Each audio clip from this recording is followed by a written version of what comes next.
Pagpirma ni Provincial Governor Lyndon Barber sa MUA kon Memorandum of Agreement tali sa siyudad sa San Juan, amoy jawi sa pag-abante sa Surigao del Norte. Kung may numduman, baguhay pa lamang. Nagpinirmahay sila Surigao del Norte Provincial Governor Lyndon Barbers o San Juan City Mayor Francis Zamora sa isa ka sisterhood agreement niadtong Agosto 15 ning tuig 2025 dinhi sa atong dakbayan sa Surigao. Sa pamahayag ni Provincial Governor Lyndon Barbers kumana adlaw, laong nidya ija nakita ang bidliseo sa kaugmaon sa mga Surigaonon tungod niining jaonay ato lumon nga syudad na diyadto sa kauluhan diin ang syudad sa San Juan.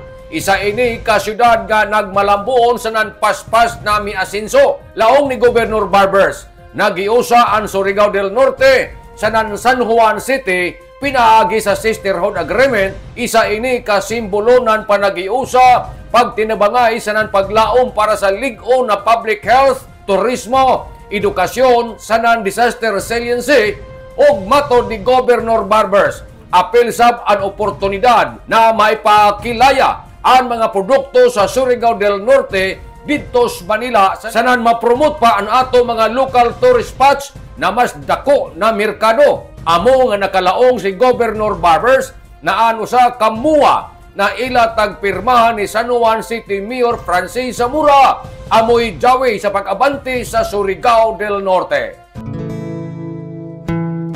The City Government of San Juan recognizes the necessity of cooperation and coordination among local government units and extends its intent to form a sisterhood agreement in the spirit of goodwill, peace, and development.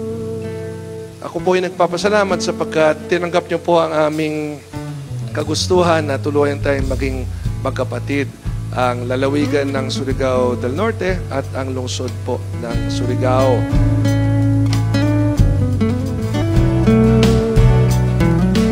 Marami po tayong pwedeng gawin bilang magkapatid. Pwede po tayo magtulungan in terms of sharing best practices. At something that I wanted to offer, just in case po you are interested, kung meron kayong mga local products po from Surigao del Norte or Surigao City na gusto ninyong ipakilala sa Metro Manila, we are offering our little space sa Green Hills Shopping Center para ho mapakilala nyo ang inyong mga produkto. At hindi lamang ang mga produkto po ninyo, pati po yung mga tourist spots po ninyo. So you can have an exhibit of your tourist spots in Green Hills if you so wish.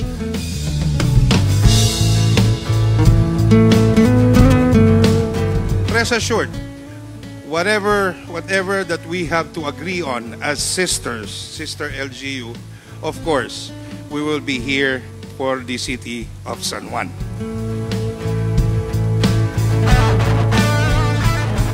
In behalf of the people of Surigao, the provincial government of Surigao del Norte, the people of this province will be behind you all the way.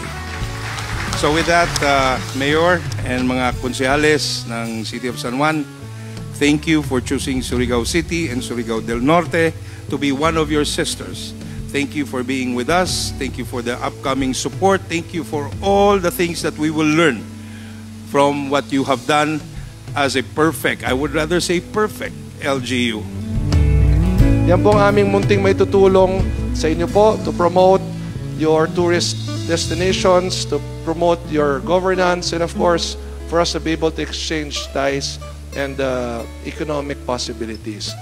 Yan muli, maraming salamat po. Mabuhay po ang Surigao del Norte, mabuhay po ang Surigao City, mabuhay po ang lungsod ng San Juan. Nanukad gikan diri sa Kapitolyo, ini si Maritziners Marconsim Vlogs, Mario Conales Simurlan mulaong salamat, maradyaw na adlaw, natong tanan.